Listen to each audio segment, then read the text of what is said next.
Partiendo por la primera cuestión, tenemos un dato oficial del 2024, según el Instituto Nacional de Estadística, en el que se especifica que el precio de la vivienda en España se disparó un 8,4% en 2024.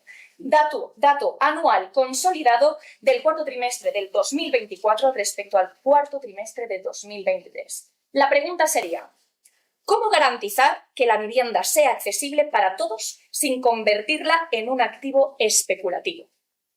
¿Quién quiere comenzar? Da tú la palabra. Por favor. Buenos días. Primero, muy honrado de estar aquí en nuestra universidad, por la invitación al profesor Tejada, a Daniel, y un honor estar con Eduardo Garzón para discutir estos temas.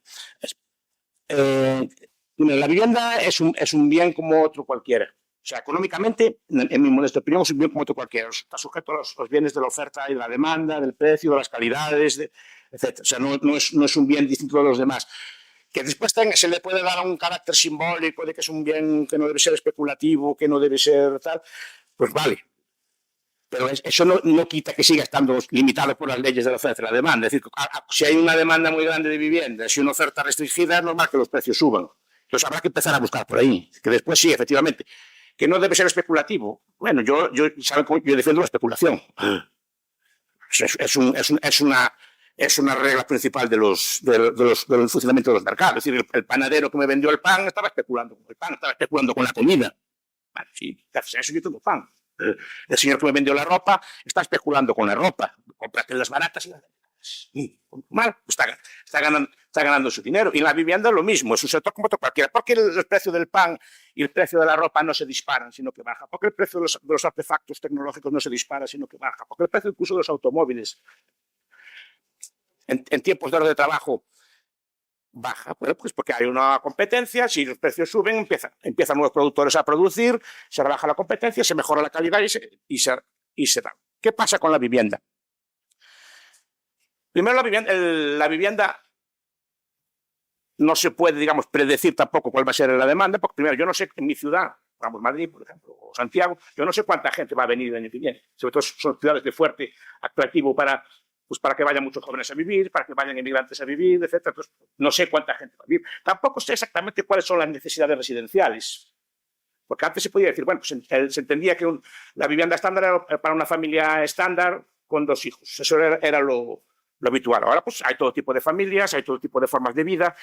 Las relaciones son más líquidas, quiero decirlo así, como diría Bauman, ¿no? Son en el sentido de que, bueno, pues no son aquellas relaciones de antes que empezaba toda la vida y seguía todo el mundo, sino que las parejas se juntan, se separan, tienen muchas formas de intercambio, pero yo me separo de una pareja, pues necesito una vivienda nueva. ¿Y eso cómo se puede permitir? ¿No? Entonces, si la oferta aumenta, y cuidado, que la oferta no aumenta en todas partes por igual, se concentra en algunos sitios. Se concentra en algunos sitios como las grandes ciudades, las grandes capitales, porque, por ejemplo, en Galicia, donde soy yo, hay muchos sitios donde pueden conseguir una vivienda grande, perfectamente barata. Pero claro, tienen que irse a vivir a un pueblo a Galicia. Y a lo mejor no les apetece, pero si toda la demanda se concentra en unos pocos puntos. No sé cuál va a ser esa demanda. Lo normal es confiar en mecanismos flexibles, como pueden ser los mercados. En este caso de la vivienda. ¿Qué pasa? Si hay mucha gente que va a vivir, ¿qué pasa? Por un lado, empezaríamos a notar la subida de los precios en determinados sitios y eso llevaría a soluciones creativas y soluciones imaginativas. Por ejemplo, dividir los pisos, hacer viviendas más pequeñas o fórmulas de sharing o de co-renting o partir piso, etcétera, que es lo normal cuando suben los pisos. Pero a su vez ese precio alto dice, ¿por qué voy a estar invirtiendo en bonos? ¿Por qué voy a estar invirtiendo en tal cosa? Voy a invertir en construir viviendas nuevas y eso haría que los precios bajaran. Ahora, en el centro de la ciudad, en cualquier ciudad grande, el precio va a ser siempre alto. Siempre lo fue, ya de pequeños. A mí no se me ocurría pensar de joven comprar un piso ni siquiera en el centro de Santiago. De joven, porque era muy caro porque todo el mundo quería vivir allí o todo el mundo quería vivir en el centro de Vigo. Entonces, claro, tenías que ir a las afueras y aparecen ciudades satélites alrededor y eso es lo que aparece. Asequible. Nunca fue asequible la vivienda. La gente piensa que antes la vivienda que era como una cosa que te la daban así ya gratuita. No sé, otros casos. En mi caso, mi padre empezó a hacerla, empezó a hacerla, pero tardó 20 años en acabarla. No sé cómo se hacen aquí, pero antes las casas empezaban, se iba dividiendo poco a poco a medida que se iba avanzando. muchas veces estaban a ladrillo visto, no estaban acabadas y se iban acabando y a lo largo de una vida se iban haciendo, pero no era llegar y tener una vivienda ya lista y amueblada. Y después, claro, la vivienda, ¿qué es una vivienda?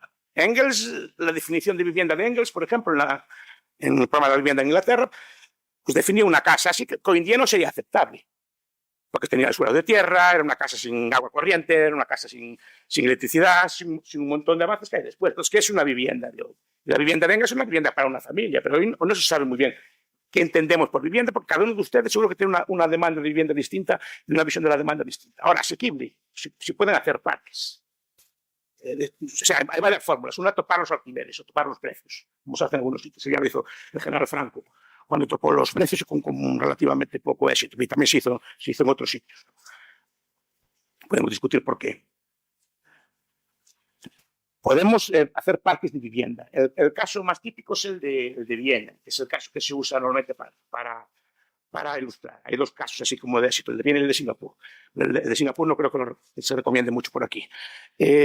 Pero el de Viena, sí, tiene un parque muy grande que empezó a principios del siglo XX con los socialdemócratas, pero cuidado, hay que ver una cosa. Es decir, fue hecho en parte expropiando las viviendas a los judíos en la guerra. Es decir, que no es tampoco especialmente recomendable el parte del método que se usó. Y aún así, llevó 100 años hacer el parque. Y otra cosa, Viena es una ciudad de población relativamente estable. O sea, hasta hace 10, 15 años la población casi no se incrementó. Desde luego no tiene el dinamismo de ciudades como Madrid o como Barcelona, que crecieron proporcionalmente mucho más en el siglo XX. Entonces, claro, ahí el parque de viviendas más o menos se puede predecir. Tengo un parque de viviendas, vale, pero sé que más o menos qué gente hay. Pero si yo tengo un parque y no sé cuánta gente va a venir,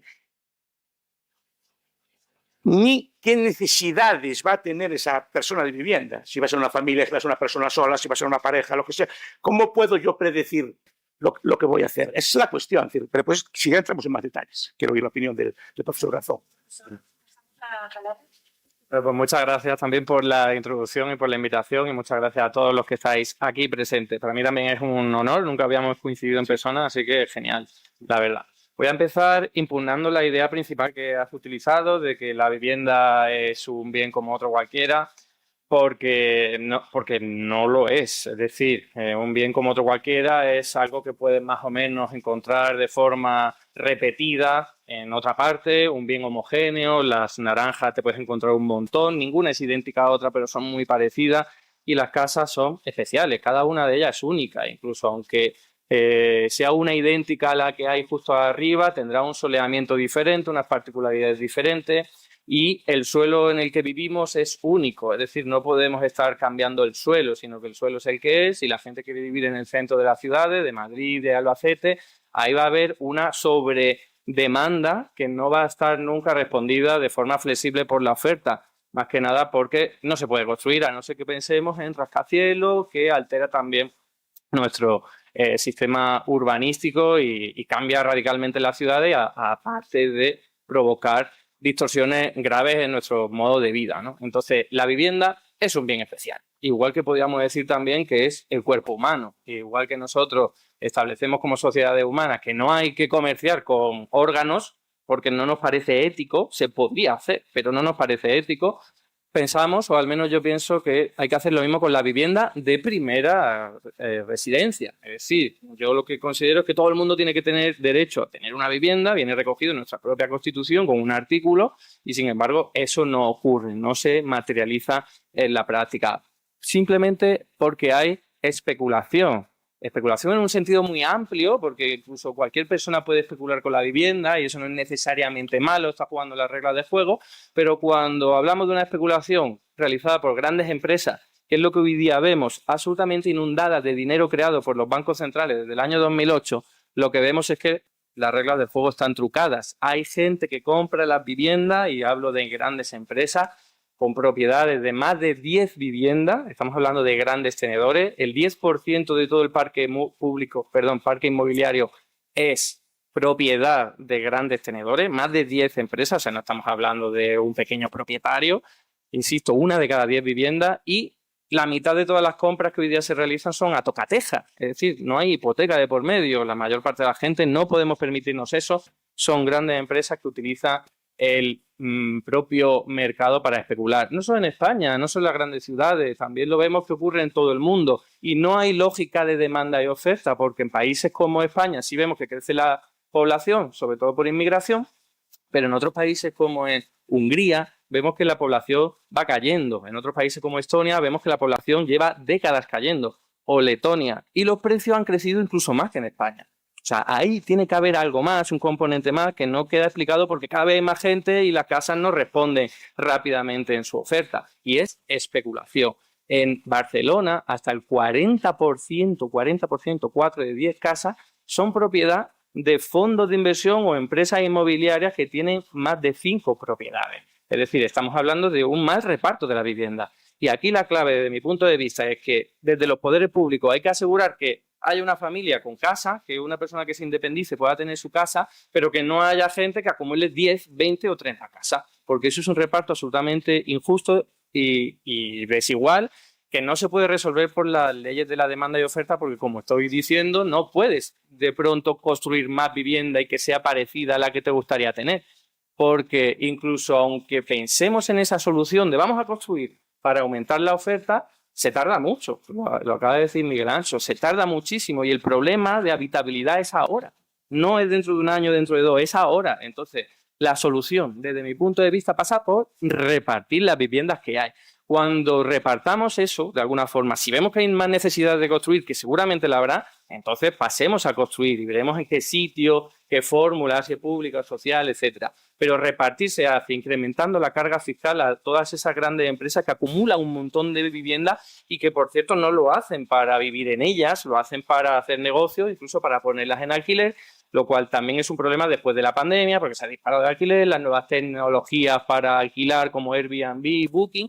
Eso hay que regularlo mucho más. Las grandes ciudades de todo el planeta están yendo en ese sentido, porque no puede ser que nuestras pocas viviendas de calidad que tengamos las prioricemos al turista que va a estar aquí apenas unos días en vez de priorizarlo a la persona que va a vivir aquí y va a trabajar aquí. Así que termino con esa recomendación. Hay que repartir las viviendas que hay muchas, que a veces se habla, se construye poco, sí, se construye poco, pero en buena medida porque se ha construido muchísimo en los años 90 y 2000, que sí que son casas antiguas, que están en sitios en los que a lo mejor la gente no quiere vivir, pero no todas, no todas. Y la clave es, primero, vamos a repartir, vamos a regular el uso para que no sean viviendas aquí al alquiler turístico, vamos a priorizar la vivienda de una familia que tenga una vivienda en propiedad o en alquiler, pero que sea su residencia habitual, y luego si eso, pues ya construimos si es que vemos que es necesario.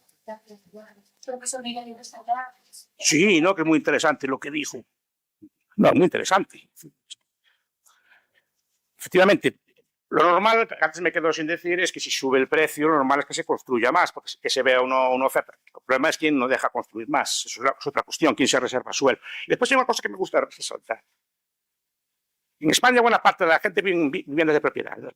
Históricamente, las políticas del franquismo y de la primera democracia fueron de incentivar la propiedad, no el alquiler. Se favoreció que la gente tuviera casas propias. Incluso las viviendas de protección social fueron después más o menos privatizadas.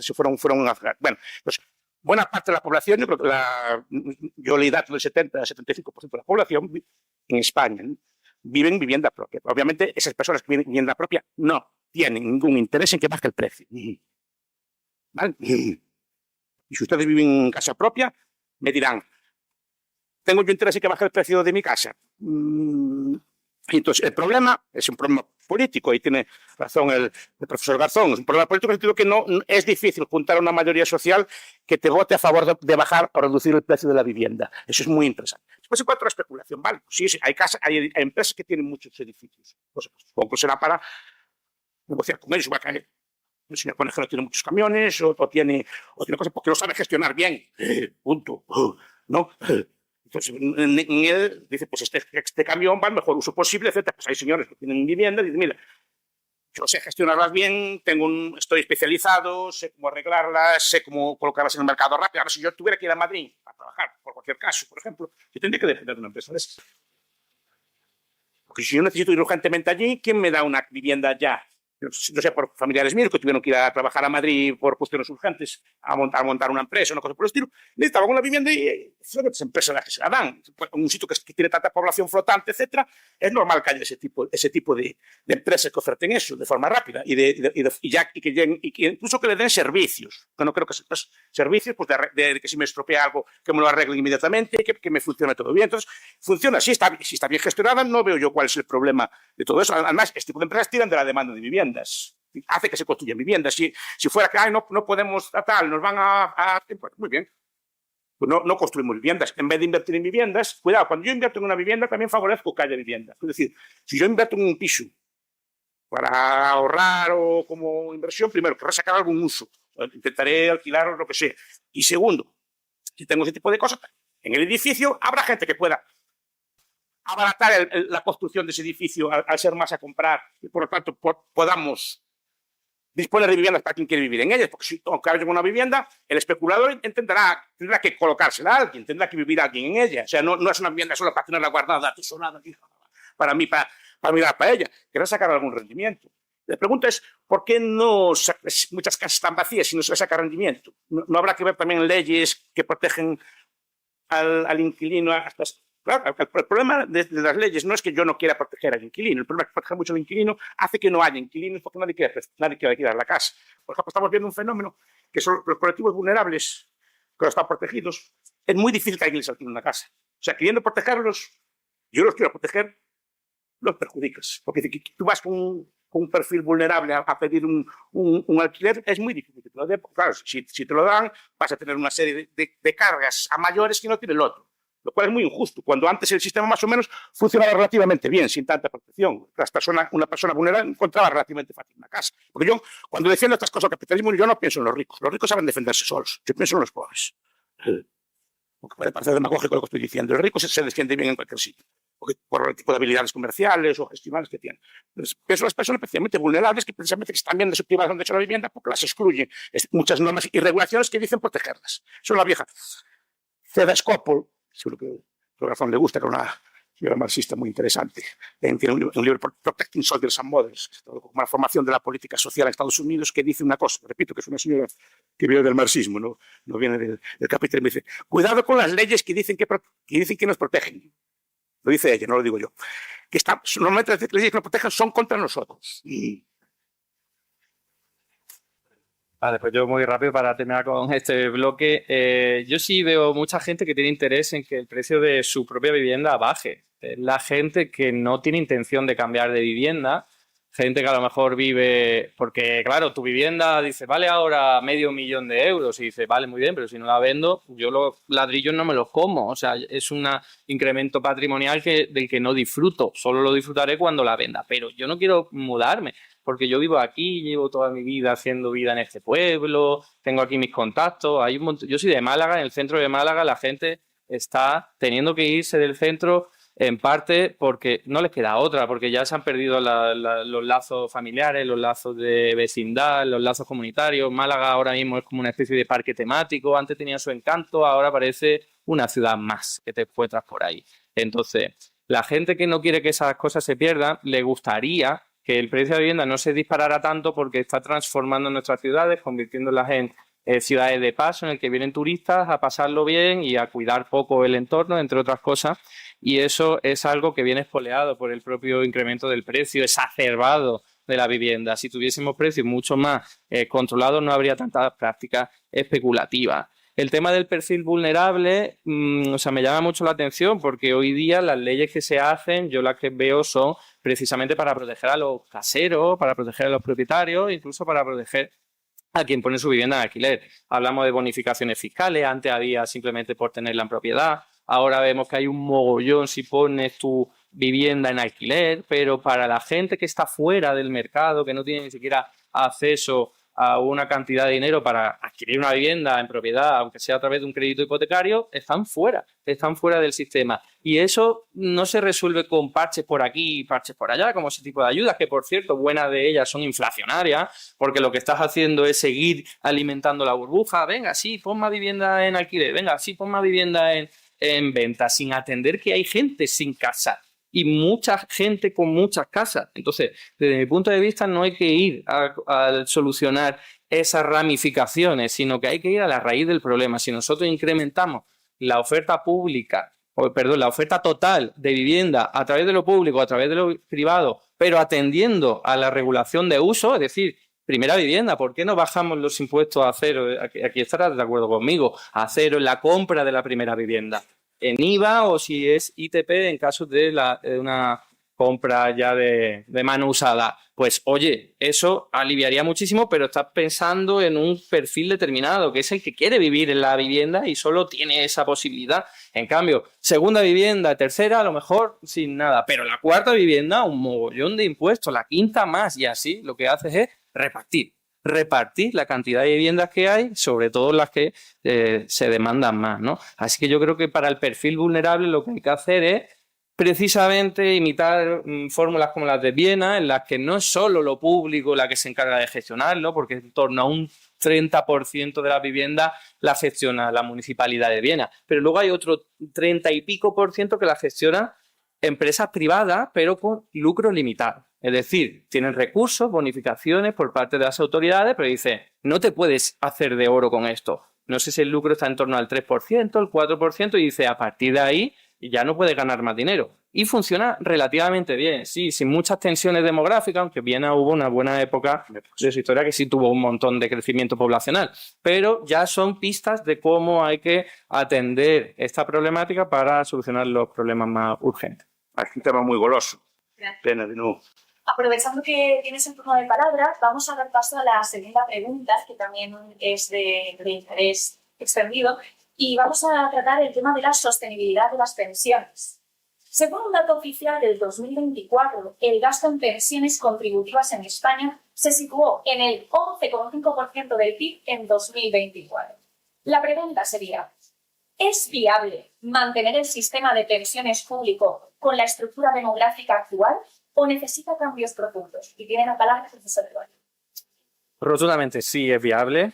De hecho, esa cifra, que por cierto, de aquí a 2050, a saber cuántas cosas pasarán, que dan buena cuenta de cómo se puede errar con esas estimaciones. De hecho, todas las estimaciones que hablaban, fijaos, del año 2025, de la propia AIREF hace 2 años, erraron sistemáticamente. O sea, no somos capaces de predecir el futuro a 2 años, pero luego queremos hacerlo dentro de 25 años. Me parece que es muy ambicioso eso por nuestra parte. En cualquier caso, son datos que tenemos que utilizar, que hemos dicho 16%, has comentado, 16. Eso ahora y en 2050. Porque las estimaciones son de 15% sobre el Producto Interior Bruto, algunas son de 14, otras 16. Actualmente, o sea, estamos poniendo 2050 el peor año del futuro en nuestro país en torno a la evolución demográfica, porque luego iría menguando, porque ya los baby boomers irían desapareciendo. La clave es Francia hoy día, Italia hoy día están muy cerca de ese 15% sobre el PIB en gasto en pensiones. Si lo pueden hacer países como Francia e Italia hoy, nosotros lo podemos hacer tirando pipas en el año 2050, porque tendremos mucha más tecnología, mucha mayor productividad, y si eso se puede demostrar en el año actual, se puede hacer fácilmente en 2050. Además, ¿por qué tenemos esta actitud derrotista siempre que hablamos de las pensiones?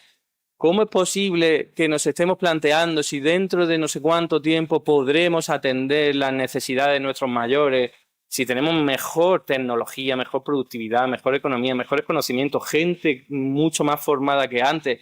¿No sería al revés? O sea, no tendríamos que estar diciendo, oye, todo lo que hicimos en el pasado lo vamos a mejorar, pero en cambio no, planteamos como el pasado fue idílico porque fuimos capaces de sostener pensiones más o menos abundantes o el presente, pero en el futuro no podremos hacerlo. No, es una cuestión política, es una cuestión política. Si en 2050 va a haber muchos más pensionistas, habrá que dedicar mayor parte de nuestra tarta a los pensionistas. Pero es que es evidente. Y también habrá que dedicar menos parte a los niños porque habrá menos, y a los jóvenes y a la educación porque habrá menos. En términos relativos, es simplemente una reestructuración. Más mayores a los que pagar pensiones, habrá que pagarles más. La clave no es si va a haber dinero o no para hacerlo, porque el dinero es una unidad de cuenta, es abstracta, se puede crear todo lo que quieras. Otra cosa es si genera desequilibrio macroeconómico. Pero la pregunta de dónde va a salir el dinero está chupada. Si crean el dinero todos los días para atender necesidades bancarias, financieras o con la pandemia lo vimos, necesidad de emergencia sanitaria, se creó todo el dinero del mundo que hizo falta. Ahora con el gasto militar, cuando los intereses son los que responden a los poderosos, el dinero sale de cualquier sitio. Rescata la banca, dinero de cualquier parte. Pero para las pensiones dicen que no hay dinero. Claro que hay dinero. En todo caso, la pregunta, y eso es un desafío importante, no quiero banalizar lo que va a ocurrir en el futuro, pero el desafío es, ¿tendremos suficiente gente en edad de trabajar, con capacidad para hacerlo, con la tecnología suficiente, los recursos naturales suficientes para atender las necesidades sociales de nuestros mayores en el futuro? Esa es la pregunta que nos tenemos que hacer. Es muy diferente a la de ¿habrá suficiente dinero en el futuro? 15% sobre el PIB, 17% sobre el PIB. Eso es una cantidad de dinero que se teclea. La pregunta es, ¿habrá gente en edad de trabajar para atenderlo? Porque la gente mayor necesitará comer, necesitará vestirse, necesitará una vivienda, necesitará todo ese tipo de necesidades que son las que hay que atender. Os lo pongo de otra forma. ¿De qué serviría que las cuentas de los pensionistas estuvieran a rebosar y las cuentas del Estado también, ¿vale? Y al mismo tiempo no tuviésemos gente en edad de trabajar para atender las necesidades que tendrían los mayores en ese futuro. O sea, no sirve de nada, el dinero es lo de menos, lo importante son los recursos reales. Y el desafío más importante que tenemos para asegurar ese futuro es el cambio climático y los desafíos ecológicos que tenemos hoy día, que hace apenas un año sufrimos una de las mayores catástrofes naturales de casi toda la historia en nuestro país, que me estoy refiriendo a la Dana de Valencia. Vemos ya cómo hay elementos que nos van a hacer ver que dentro de 25 años el mundo será muy diferente y vosotros lo veréis, a lo mejor algunos no lo vemos, pero vosotros lo veréis y no estaremos hablando de si las pensiones habrá que pagarlas o si habrá que sacar el dinero, no, ahí hay un interés actual que deriva del lucro de la gente que hace negocio con las pensiones. Acabo con lo siguiente, desde los años 90, que yo tenía 2 añitos, se hablaba ya, el banco BBV, que todavía no era BBVA, hacía informes pagados a la gente, a los investigadores, para que dijera, la seguridad social es insostenible, hay que ir pensando en fórmulas alternativas de rentabilidad privada. Ajá, decían, en el año 2000 la seguridad social va a tener déficit público, no lo tuvo. Y así han estado desde los años 90, años 2000, años 2010, estamos en el año 2025 y así seguirán. Mientras haya una tarta gigantesca, es un manjar. Las pensiones públicas es una cantidad de dinero tremenda a la que le quieren hincar el diente porque es rentabilidad perdida. Es una cantidad de dinero que no pueden hincarle el diente la agencia financiera y las entidades bancarias y están deseosas. ¿Cuál es la mejor forma de hacerlo? Meter miedo. No va a haber pensiones, no se va a poder pagar, en el año 2050 no sé qué. Es la estrategia de los años 90. Yo solamente llamo a la calma, llamo al rigor porque no hay ningún tipo de problema con las pensiones públicas. Nos tratan de meter miedo para que juguemos el fuego de esas entidades bancarias, porque es su negocio, al fin y al cabo es legítimo, ellas juegan sus cartas, lo que pasa es que tienen mucho más poder que nosotros. Bien, el problema es, estoy de acuerdo con el profesor Garzón en que, no, a ver si me explico. Estoy de acuerdo con él, pero para mí el problema es que son sostenibles. Es decir, no, yo no soy de eso, como hay aquellos del Picoil que dicen que se va a acabar el petróleo, yo pienso que no se va a acabar el petróleo, pero bueno, es otro debate. Muchas veces se dice que efectivamente se mete miedo, se mete terror con ese tipo de cosas, pero el problema es ese, que no hay un problema de que no se puede hacer, siempre y cuando el gobierno siga destinando cada vez más partidas al pago de la deuda, que es lo que está pasando. Quiero decir que desde hace unos años, antes el sistema, bueno, que siempre fue ficticio, ¿no? El sistema de cuentas de las cotizaciones empezó a dar negativo y empezó a ser cubierto ese dinero con deuda pública. O sea, mientras el gobierno pueda quitar de otras partes, o sea, emitir deuda pública, mientras el dinero pueda quitarle de otras partidas para financiar las pensiones, no va a haber problema de las pensiones. El problema es ese, que estamos viendo en Francia, estamos viendo en Italia, que efectivamente tiene este problema, pero es un problema que son economías renqueantes, que tienen problemas serios de deuda pública, de sostenibilidad del sistema de servir. La deuda pública, como saben ustedes, no se paga nunca. Cuando llega el momento del vencimiento se renegocia hasta lo que se pagan los intereses. Lo que pasa es que los intereses ya empiezan a ser asfixiantes, deben ser la segunda o tercera partida de gasto del Estado español. De solo el rendimiento de interés, que deben ser 50 o 60 mil millones de euros al año, no tengo aquí las cifras exactas. Pero solo con eso, ¿cuánto dinero se podría hacer? Pero van retirando de esto. ¿Qué pasa? Lo apunta muy bien el profesor Garzón, que habla de tecnología y cosas por el estilo. El problema es que si hay un efecto de expulsión. Si el dinero en vez de ir a ahorro productivo, a comprar nuevas máquinas, a comprar nuevos camiones, a comprar nuevas cosas, o a renovar la red, o a renovar, por ejemplo, la red eléctrica. Antes hablábamos de la vivienda, pero uno de los problemas que hay en muchas provincias de España, entre ellas la suya, es que no hay red eléctrica. La red eléctrica está tan anticuada, no se renueva, no sé por qué, pero no se renueva, y por tanto no hay capacidad de suministrar toda la electricidad adecuada, y no hay zonas enteras que no pueden incluso construir urbanizaciones nuevas, ni mucho menos industria. ¿Por qué?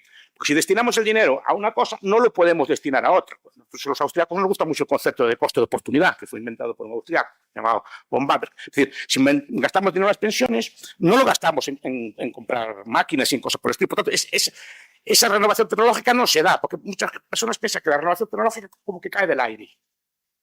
Simplemente porque pasa el tiempo, pues aparecen máquinas nuevas, aparecen formas de transporte nuevas, aparecen cosas nuevas y que eso cae, sí, no sé, en el Congo, porque no tienen esa renovación. Bueno, porque en el Congo no ponen redes eléctricas de alta calidad, no ponen centrales eléctricas, no ponen, digamos, transportes, camiones o otro tipo de industrias, porque no tienen con qué comprarlo. No es porque no lo sepan que no lo hay, saben que lo hay. Entonces, el problema que puede tener España y los países con este estilo es que renquean, como estamos renqueando ya, es decir, no formamos capital bruto, simplemente ese dinero de deuda pública expulsa a las inversiones, porque paga mejor que las inversiones, y por lo tanto nos dedicamos a comprar deuda o a financiar cosas de ese estilo. Y después que queremos financiar un camión nuevo, ay no, lo decía antes muy bien, hay que envejecer el parque. Y el parque se va envejeciendo. ¿Y por qué no compra un camión nuevo? No da. No da. Entonces la tecnología, digo por la conferencia que dio el señor Conejero antes, que me gustó mucho. No da. Y si no da, no puedes comprar un camión nuevo, no puedes comprar una red nueva de cosas. Entonces la tecnología no cae del aire. Y lo que nos puede pasar es efectivamente un proceso como de Argentina, de Uruguay, que va lentamente, no se ve en el día. El problema de este tipo de cosas es que no se ve de un día para otro, sino que el año que viene va renqueando, el camión que aguante un año más, la máquina esta que tengo aquí renqueando que aguante un añito más, si le ponemos un parche, claro, pero así se va deteriorando la industria, y porque la tecnología no cae del cielo, hay que comprarla. Y si no tenemos para comprarla, porque tenemos otro tipo de cosas, esta economía al final no será tan productiva como antes. Pero coincido con usted en que es un problema demográfico también. Es decir, el sistema de pensiones, cuando lo monta Bismarck lo monta con una proporción creo que de 16 a 1, o sea, 16 trabajadores por cada pensionista. Puso la de jubilación a los 70 años, con una esperanza de vida de 55. ¿No? O sea, aquello era un negocio seguro, era un impuesto más. ¿Qué pasa? Esas pirámides cambiaron y ahora estamos en Galicia estamos 1,9 a 1. En España estamos 2,3 o 2, algo a 1. Es decir, son 2,3 trabajadores a sostener un pensionista. Pero esa tendencia va así. Y sí, cuidado, va a poder seguir siendo así. Yo estoy con él. Ahora, ¿a costa de qué?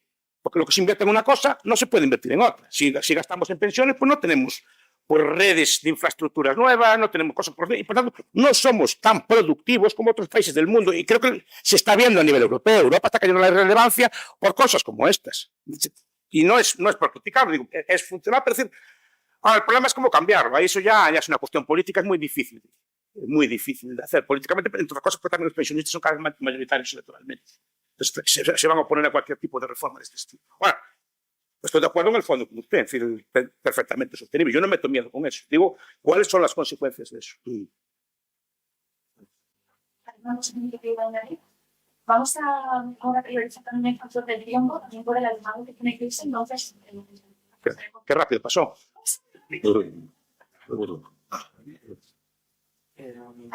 Vamos a recoger el nombre porque me viene perfecto para hilarlo.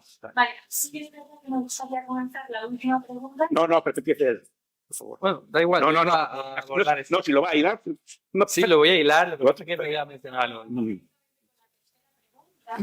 Que dice, tras cerrar 2024 con un déficit del 2,8% y deuda del 101,8%, ¿consideráis prioritaria la reducción de deuda antes que nuevos aumentos de gasto? Dato oficial del 2024, estamos en el 2024 con un déficit público del 2,8% del PIB y una deuda pública del 101,8% del PIB.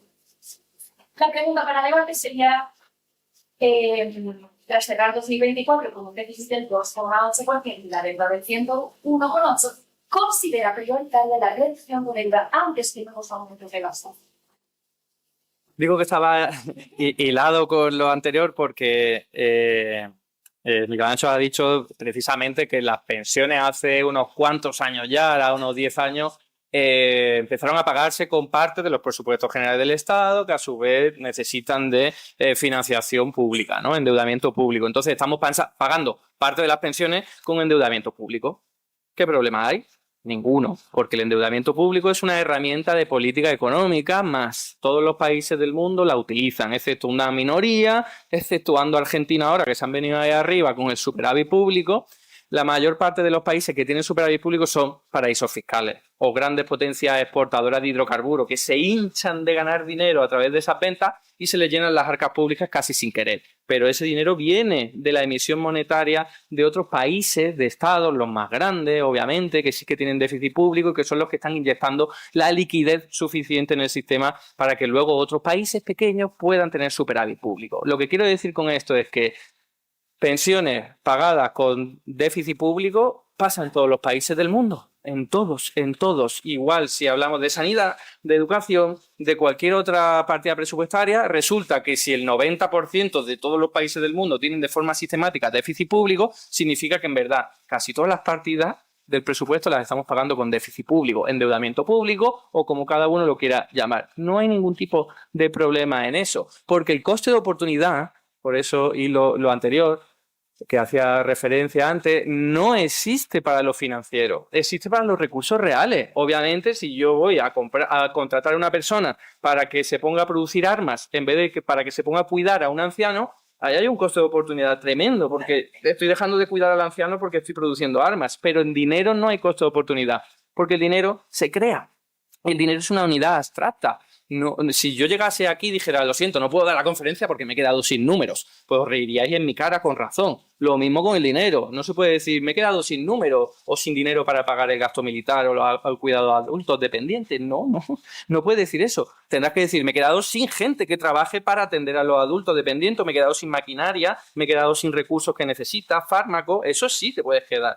Pero en dinero no. Fijaos lo que está pasando ahora con el gasto militar. Dice Trump, hay que aumentarlo al 5% sobre el PIB. ¿Qué dices? No se puede. Aunque quiera, no se puede. ¿Por qué? Porque dinero no es el problema. Tú podrías como Estado endeudarte hasta las trancas para gastar en gasto militar, pero ¿cómo gastas? Si no tenemos fábrica de armamento apenas porque la fuimos vendiendo y desindustrializando desde hace tiempo. Si incluso, no hay suficiente capacidad productiva para hacerlo con nuestra maquinaria actual y eso no se cambia de la noche a la mañana. Pero es más, si nosotros queremos aumentar el gasto militar comprando armamento a las empresas armamentísticas de Estados Unidos, que es lo que quiere Trump en el fondo, tampoco. Porque si todos los países de Europa se ponen a gastar el 5% del PIB, ni Estados Unidos ni ninguna otra economía del mundo es capaz de vender tanto producto, al menos a corto plazo. Tendrían que hacer una revolución como ocurrió en la Segunda Guerra Mundial, que fue economía de guerra, ¿no? Entonces, insisto, lo importante son los recursos reales, no los recursos financieros. Por eso lo quería hilar con lo importante en las pensiones es lo real. ¿Cuánta gente tendremos? Y la gente de momento no parece un problema, porque sí, habrá muchos mayores en el futuro, pero cada vez hay mucha gente en edad de trabajar en todo el mundo que quiere venir a nuestro país a trabajar, porque desgraciadamente sus países no tienen buenas oportunidades para labrarse el futuro. Así que no parece que la política de natalidad o la natalidad sea en sí un problema. En todo caso, habrá que tirar de la inmigración, cosa totalmente razonable y bienvenida sea. Y relacionándolo, bueno, por cierto, los intereses lo has dicho en valores absolutos, pero en valores relativos sobre el PIB son menores que hace 10 años. O sea que hoy día España está gastando en intereses de deuda pública que es en torno a un 3% sobre el PIB y llegamos a estar en 6% sobre el PIB, 7% sobre el PIB, que es la clave. Si eso está controlado, no hay ningún tipo de problema, ni siquiera desde postulados o coordenadas ortodoxas. No hablo ya de teoría monetaria moderna. Y lo último, el déficit público al 3% sobre el PIB, que nos atenazan desde hace 800.000 años, porque esto hablamos ya de 1992 con el Tratado de Maastricht, se inventó en media hora en la esquina de una mesa. Lo dijo un alto funcionario del gobierno de Mitterrand. Hay entrevistas en internet si lo queréis ver. No es un resultado analítico después de hacer un estudio pormenorizado al respecto. A ver dónde la cosa se lía parda. En el 3% sobre el PIB en déficit y el 60% de deuda. No fue así. Fue, vamos a inventarlo. Y uno dijo 2% sobre el PIB y el ministro dijo, eso es demasiado restrictivo. Bueno, 3% sobre el PIB y dijo, sí, que recuerda a la Santa Trinidad. y la gente se va a acordar con mucha mayor facilidad. O sea, fue así de lamentable porque no hay ciencia detrás. Es simplemente una herramienta de poder ideológico para constreñir las fuerzas del Estado, para que no pueda incrementar su tamaño. Y vuelvo a lo mismo de las pensiones. Cuanto más grande sea el tamaño del Estado, las pensiones públicas, menos negocio va a poder hacer el sector privado que se encargue de rentabilizar los ahorros, las pensiones privadas, lo que sea. Lo mismo con la sanidad pública. Cuanto mayor sea la sanidad pública, menos oportunidad de negocio para la sanidad privada. Por eso odian el gasto público y la inversión pública, porque les resta dinero. Y el déficit y la deuda pública, delimitadas así como objetivos, y termino con esto, resulta que nos decían que era sagrado, después de la gran crisis financiera, y decían, hay que hacer esto, y Grecia no sé qué, y Portugal no sé qué. ¿Y qué es lo que pasó en pandemia? Hasta luego, Lucas. O sea, durante 4 horas se olvidaron de esas reglas fiscales. Ya no hace falta. Pero, por favor, nos habían tomado el pelo durante tantísimo tiempo en el que vimos que cuando a ellos les viene bien o lo necesitan o no les queda más remedio como una pandemia, entonces las reglas sacrosantas esas ya no cuentan. Y ahora vuelven y con toda la cara del mundo nos dicen hay que volver a tener déficit público inferior al 3%. Venga ya, es una tomadura de pelo gigantesca. Mi tesis doctoral va sobre eso. Por eso me cabreo tanto con este tema, porque nos toman el pelo, nos toman el pelo. Hemos tenido 4 años en los que se ha visto claro que es una tomadura de pelo, que se endeudaban a muerte todos los países del mundo, no solo de Europa. Todos los países del mundo, Japón, Australia, China, el déficit público al 40% sobre el PIB en solamente un trimestre. O sea, locura. Si eso se pudo hacer para atender necesidades y con muchas emergencias, que eran las sanitarias, y había que hacerlo, ahora también para atender el tema de la vivienda, el tema de la pobreza, el tema de la desigualdad, el tema del desempleo. Si hay voluntad, se puede hacer. Bien, no puedo estar más de acuerdo. Porque en ese sentido, casi nos gobiernan los estados, es decir, poniendo objetivos sin ningún rigor científico, sin ningún control. Esto es como funciona la política económica, es decir, unos señores así, tecnócratas de la Unión Europea, dirigen estas cosas. Así funcionan los estados, me gustó el punto. En buenas manos estamos. Bueno, a ver. A mí no me preocupa el déficit, me preocupa en general, me preocupa el gasto público en general. Es decir, un déficit del 5% sobre un gasto público sobre el PIB del 40%, pues no me preocupa especialmente. Pero si hay un 3% de déficit sobre un gasto público ya del 40 o 50% del PIB, pues ya estamos hablando de otro tipo de cosas. Y sobre una deuda del 100% del PIB. Es decir, a mí lo que me importa es el gasto público total, no si este es en forma de déficit o no en forma de déficit. El problema es que el déficit es por encima sobre los ingresos más grandes de la historia de España en todos sus tiempos. Es decir, que por encima si no le llega hay que gastar más. ¿Cuál es el problema de esto? En principio tampoco había especial problema con él, y tiene razón en lo que dice, se puede funcionar así. El problema es que, ¿cómo se sustanció la pandemia con inflación? Desde que vosotros no creéis en los orígenes, porque yo leía Kellman y esta gente, entonces, y también, entonces sé que no os gusta pensar así, pero para mí la inflación es un fenómeno monetario, es un punto de discrepancia teórico y si se quiere se puede discutir aquí. Para mí la inflación es un fenómeno monetario y si tú creas deuda para financiar las cosas, esa deuda acaba siendo monetizada, parte de ella, o sea, creando dinero nuevo, para eso está en la ventanilla de redescuento del Banco Central Europeo, que crea dinero de la nada y infla la economía con más dinero. Y la inflación al final, ¿cómo opera? La inflación no es que solo, la inflación opera como un impuesto, porque si la inflación fuera algo neutral, que dicen, la inflación es 8% para todos. No, la inflación es, unos se benefician, los primeros del sistema se benefician, es el efecto Cantillon, se llama así. Es decir, los primeros de la creación de dinero se benefician de esa creación de dinero nuevo y le emplean el problema a los últimos. Y los últimos no saben de dónde viene la subida, entonces le echan la culpa a Putin. Y que es lo más fácil que hay. Si la culpa es de Putin, no sé por qué en Suiza no hay inflación. Durante esta última gran inflación, si fuera Putin, Suiza no tiene ni gas, ni petróleo, ni nada, y unos precios los subieron. ¿Subieron dónde? Se hicieron en Inglaterra y en Europa, donde siguieron una política pues laxa. ¿Qué pasa? El dinero no es cierto que se puede crear, pero pasa que el problema es que no es neutral. Cuando muere el dinero, es un libro muy famoso que se llama Ferguson, que escribió así, cuando hay hiperinflaciones, el fenómeno no es solo un fenómeno de que pueda pagar o no, es un fenómeno que deprime la preferencia temporal, como se hablaba antes, ¿no? En su conferencia.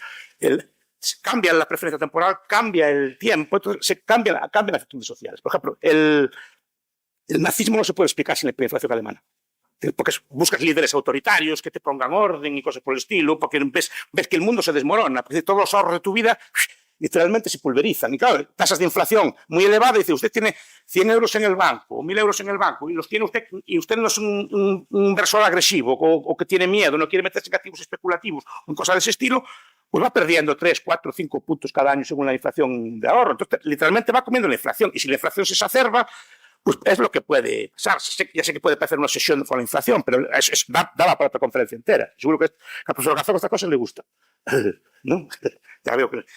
Pero esta es la cuestión. No me preocupa tanto que haya el déficit 3 y el 4. Efectivamente, que es una cosa totalmente arbitraria que se le ocurrió a un burócrata, a un señor, sin ninguna base científica. Y sobre esa base estamos gobernados. Sobre lo que dice un señor en una servilleta. O sea, pues estamos bien.